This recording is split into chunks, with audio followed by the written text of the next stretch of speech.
Hi everyone, welcome back to a new video. Before we get into the stories, I wanted to provide a trigger warning for story number 2, for sexual assault. I'll have timestamps in a pinned comment if you want to skip that one. As always, if you have your own story, be sure to send it at southerncannibal.com. And without further ado, let's get into the stories. And remember to always stay hungry.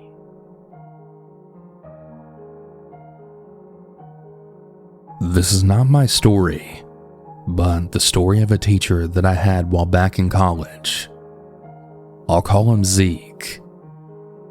I still see him around to this day, and he always tells the story right around Halloween. He's an older guy, really cool with everybody in class getting to say their part, and generally was always supportive. The story starts in Ohio, where he grew up, before moving to California. He hadn't always had a super clear understanding of where he was going, and back in his younger years, liked to try and experience as much as he could of the world. He'd grown up with a strict and permission-based upbringing that he very much disliked. And so as soon as he was able, he left that crowded and controlling home. Zeke had found himself growing transient, moving from place to place, trying to find what worked for him. After high school, he was just not decided yet. He hadn't even thought about being a teacher at all, probably the furthest thing from his mind at that point. There wasn't much to do in Ohio, as far as he was concerned. But he was bent on finding his way somehow. So he found himself at a point, after a particularly stressful breakup with a girl he'd been going out with for a while, where he decided he was going to experiment a bit after that. The breakup had really been a mess, and Zeke was at a point where he wanted to try something new. So he moved to a new area, and he started experimenting a bit with his sexuality. He had always dated women before that, so adjusting to men was a bit of a jump. But as he showed us through pictures, Zeke wasn't always an older guy. In the old pictures, he was a smooth, well-built guy, once upon a time before age and the stresses of teaching caught up with them. So he was a pretty popular guy, and generally had a good time with it. The experience in Ohio around that area that he ended up in involved secrecy, trying to keep it from getting out. People were really private. It was a different time, one that led into the subject of this story. So one time, on a trip to a bar, Zeke had no idea when he started chatting with a guy just how close he came to ending up dead, and in the worst possible way. So he walked in and he went to get some drinks. He was greeted by the sight of a young guy his age, or slightly younger. They started chatting and they hit it off pretty much immediately. Zeke, no lightweight mind you, was really impressed by how tall, muscular, and well-formed this guy was. He was a bit scruffy and had thick blonde hair. They talked about fitness, about the scene in Ohio, about everything. The blonde guy seemed really into Zeke, really into him. "You've got to come back to my place when we're done, man," he said. And he was really insistent about that. It was either to try some vintage drinks the guy had, or to see his weights, or to just have a good time. Zeke was used to some urgent lovers, but this guy laid it on thick. Zeke was used to some element of that, and he'd been considering it, going home with the guy. I mean, he was kind of weird, but charming in his own way. After a while of drinking, Zeke had to get up to use the restroom, when he said, "I gotta go," and the guy just about flipped his lid. Guy just fell over himself trying to grab Zeke's arm, and immediately shouted, Don't go, man, don't go. We haven't even..." "Hey man, I'm just going to the bathroom," Zeke responded. He just found the clinginess kind of weird with just how out of nowhere it was. "Oh, okay. I'm sorry. I swear," the guy said. Zeke went to the bathroom, leaving the guy mumbling. But as he went, Zeke got the ugly feeling that something wasn't right. The guy just stared right into Zeke's back, watching him walk every single step into the bathroom. He went about his business in the bathroom, and as soon as he was out, he could just feel the guy's eyes on him. True to form, Big Blonde had gotten up and was poised to look directly at the bathroom door. Zeke was thoroughly spooked at that point, just walking out and immediately seeing him out of the crowd, just standing there, making sure Zeke went nowhere but the bathroom. "Man, what the hell are you doing?" Zeke asked. "I had to make sure," the guy said. The guy was desperate and acting in a way that Zeke found really off-putting. Who gets up and watches the bathroom door just to make sure someone actually comes back out? Zeke took a rain check and he said he'd be in contact when he intended to do no such thing. The guy immediately turned sullen and bitter about it, but made no overt move, just again mumbling to himself, always in his own little world when things went poorly. Zeke did throw him a bone though, and he gave him the most common alias he used when visiting clubs, and asked, "So what's your name?" I'm Jeff. Come back soon. I really love this bar." And with that, Zeke left the bar and headed home for the evening, not intending to ever come back. At least, not while this guy was in. Everything about this guy that just said that he was possessive and clingy, and just the way he stared. That's something that Zeke always emphasized. The stare. The creepy glare that said so much as having someone out of sight just for a moment made him paranoid. And boy howdy, did Zeke feel relieved later on when he then realized what had almost happened. Who he almost went home with. You see, years later, seeing that same guy but older, he was arrested for the most heinous of crimes. And that, Zeke always says when he finished the story, "That is how I almost went home with Jeffrey Dahmer." My name is Emma. I'm 17 years old, and I suffer with anxiety. And I didn't really get to interact with people, as I lived a very sheltered life and was homeschooled. When my parents thought I was old and mature enough, they sent me to college. I enjoyed walking to college and coming back, though I really wanted to have my own free time outside my house. So one day I decided to tell my parents that I wouldn't be back until 8 p.m. Of course, that was a lie. Once again, I don't really know how to interact with people, and I have no friends. When I was walking home, I came across a man, and he was very muscular.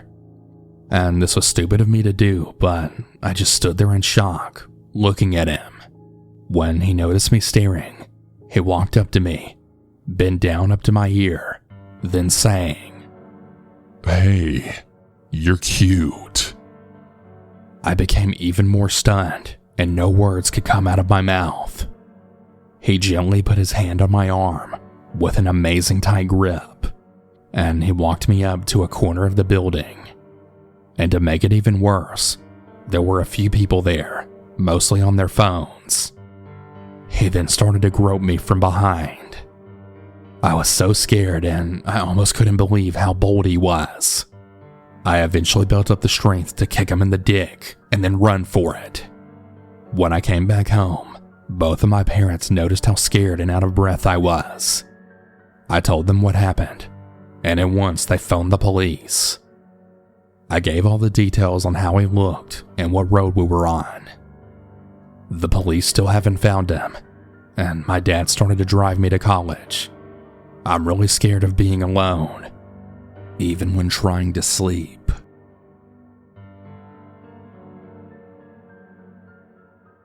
I'm a woman.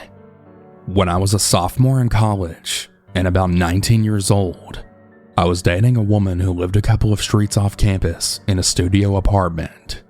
The apartment was pretty nice and was in a building that had a locked main entrance glass door. One night we were walking home from a bar to her apartment and we were holding hands. The streets were pretty empty as the night was over and most people had gone home. As we were walking home, we noticed a man probably in his 30s wearing jeans, a dark sweatshirt, and a beanie. He was keeping pace with us, probably about 30 feet behind us. Now, it wasn't immediately concerning because we were walking on a main street. We assumed he was simply just walking in the same direction. We noticed, however, that he was starting to walk faster, getting closer to us with each step. Without speaking, my girlfriend and I looked at each other and immediately stopped holding hands because we didn't know what his motive was. We were about 1 block from her apartment at this point, and he's still getting closer to us. We didn't want him to know where she lived by continuing to walk home, but we had no other options. Everything was closed around us, and we didn't really have anywhere else to go. So we just started walking really fast towards her apartment, hoping we made it there before he could grab us. He was getting closer and closer with each step. We finally made it to the long glass door that was the entrance to her apartment building. My girlfriend unlocked the door and we slipped inside, but the guy was right behind us. And as we closed the door behind us, he grabbed it with his hand to stop it from closing. So imagine me and my girlfriend inside the building, the man outside on the other side of the glass door, with his hand wrapped around the edge of the door, preventing it from closing and locking. My girlfriend shoved the door closed, pushing his hand out of the way, and we kind of just stood there for a second, on either side of this locked glass door. Us looking at him, and him looking at us. After about a second or two, he just walked away. My girlfriend and I just ran to her apartment and locked the door, and we just laid in bed and cried. Thankfully, nothing physically actually happened to us that night, but that event was still absolutely traumatizing. I think about it a lot, even though this happened 8 years ago. I was 19 in a university. I got a job on campus working front desk for one of the advising buildings. There was a janitor in that building that was very friendly and would talk to everyone. We'll call him Jesus. He was 6'3" and probably about 250 pounds. The janitorial staff in my college were all a part of a program that gets special needs adult jobs. I'm not sure exactly what special needs he had, but you could tell he had trouble processing social cues. Otherwise, he was pretty normal. Like I said, he talked to everyone, so I didn't think it was strange when he started talking to me every time I was in the building. However, after a few months, I started to notice him talking to other people less and less and zeroing in on me.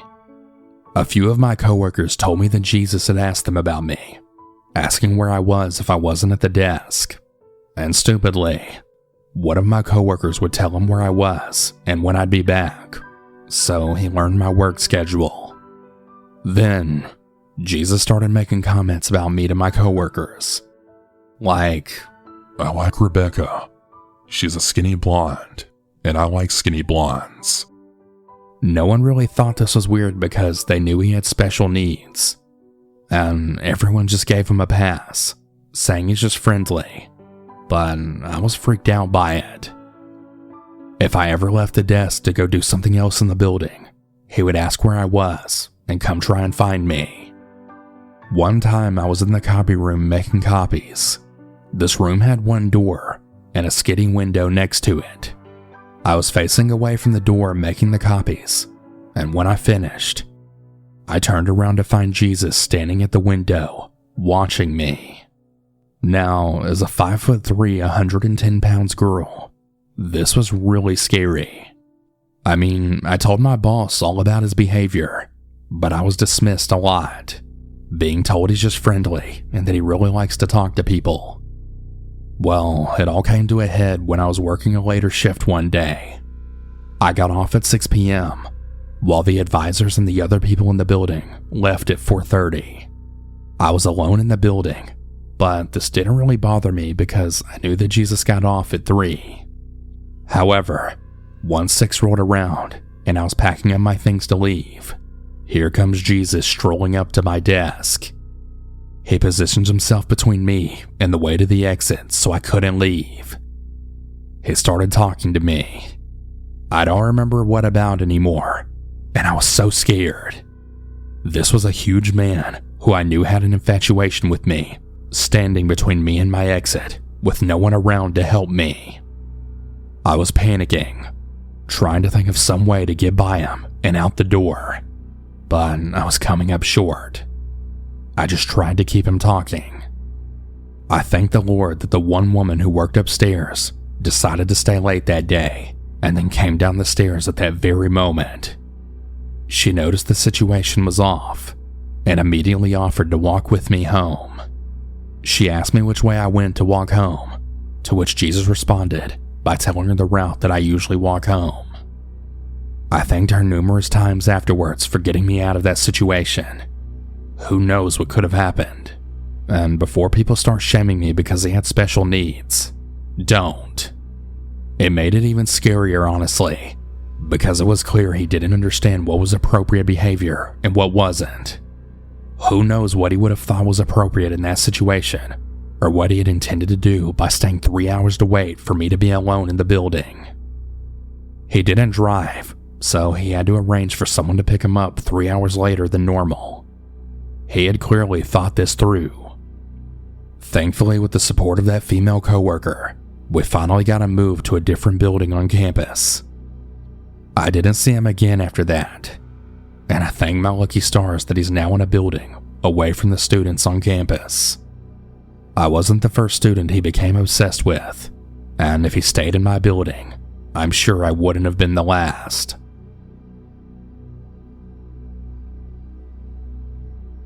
My name is Jasmine. I'm currently a senior, but this took place during my first year and sophomore year of college. I attend a historically all-women college. Coming to campus, I didn't know anyone, so I was randomly assigned a roommate, and that's where I met Erin. At first, I thought it was great. My college is predominantly a white institution, and I'm West Indian, and Erin is Asian, but was adopted from China by 2 white moms. Erin and I were the only students of color roommate pairing in our whole house. We kicked it off pretty well soon enough, and we did everything together. Going to trashy parties, venturing off campus, and just eating all our meals together. I would even say we were best friends. However, I soon realized later just how clinging and obsessive Erin could be. Since I want to uphold some form of confidentiality, I won't go into details, but Erin had multiple mental illnesses diagnosed, which could factor into their behavior. But that does not justify their actions. At first, it was just small things, like leaving random gifts and food. Then the clinginess started to escalate. Now, I rarely ever went on dates, but anytime I did go on them, Erin would never leave the room. They would watch my date and I make out until I had to plead with them to leave the room. Anytime I was not in the room, they would constantly call and text until I responded. Despite not understanding personal boundaries, I begrudgingly agreed to be roommates with them for our sophomore year. One evening I came back to our room a little later than usual, and Erin had voiced being concerned about me. They went on to recite my schedule, saying where and what times my classes ended, how after the class they knew that I would be in the library, and when I would get dinner. I was always alarmed that they had my schedule all the way down to the timestamps. Erin started to interject themselves in all my friendships as well. They even slept with some of my friends from a neighboring college. Some of my friends joked that Aaron had a crush on me, and that's why they would get so jealous of me hanging out with other people. I had multiple conversations reassuring Aaron we're still friends, but they needed to respect my boundaries and try to understand that we don't have to hang out 24/7. Every time I did this, they would break down crying. I mean, snot running down their nose, face red, and streams of tears type of crying. Aaron would say that since they were adopted, they have abandonment issues, and that eventually everyone leaves them. I think it was the emotional baggage that made me stay in the friendship that long. Why I ignored the stalking behavior. I never saw Aaron as dangerous or a threat. That is, until we had gone to an off-campus party and they were drunk. A week previously, they had hooked up with a guy on this campus and he had ghosted them. Using a Snapchat map, Aaron was trying to track down his dorm. It was around 1 a.m. pitch black on a foreign campus that was heavily wooded. I was trying to convince Aaron to come with me on the last bus back to our campus, but in an oddly cool manner, they looked at me and told me to leave them. They would not leave the campus until they talked to him. My friends who were from that campus said they would look for Aaron, so I left. On the bus ride back, Aaron sends me a Snapchat message of a photo with a black screen. Seeing the extent that they would go to get in contact with someone made it apparent that I no longer wanted to associate myself with them. So I started distancing myself from Aaron. I was only in the room to sleep. I had made new friends where Aaron could not be a part of it, but that resulted in even more of them having sobbing tantrums. I came back to the room and Aaron casually asked, "How did you like playing with the cat?" I was confused because I hadn't seen a cat. When Aaron said that one of my friends on Instagram had posted a picture of us playing with a cat. Yeah, living with Aaron became unbearable. It felt as if they were always watching me, tracking me on my Snap map, watching my friends' stories to see where I am, and memorizing my schedule. I had requested a room change, but it was too late in the semester to change rooms. I had applied for a campus job that would guarantee a single room. Once I got the job, I had told Aaron I was moving. I turned off my location on Snap Map, my friends blocked them on social media, and when I was finally moving, I refused to tell them where I was moving to. I knew that they would show up anytime they wanted. The day I had packed up and moved out, they were sobbing the worst than I'd ever seen. They just kept repeating, "Tell me where you're moving. I can help you move." When the pandemic happened, we were all sent home. I had returned to campus spring 21, and I didn't know if Aaron had also returned. I remember panicking anytime I saw anyone who had the same hairstyle or the same height. Aaron drives a green car, and anytime I see a green car, my heart would stop. The next semester, when everyone got to come back, it was to my horror that Aaron lives across the street from me. I'm always looking over my shoulder, hoping they don't find out where I am. Despite all this, I'm only now writing this because Aaron made new friends, and one of them reached out, saying they were also scared for their safety. I'm just ready to graduate so I never have to see them again.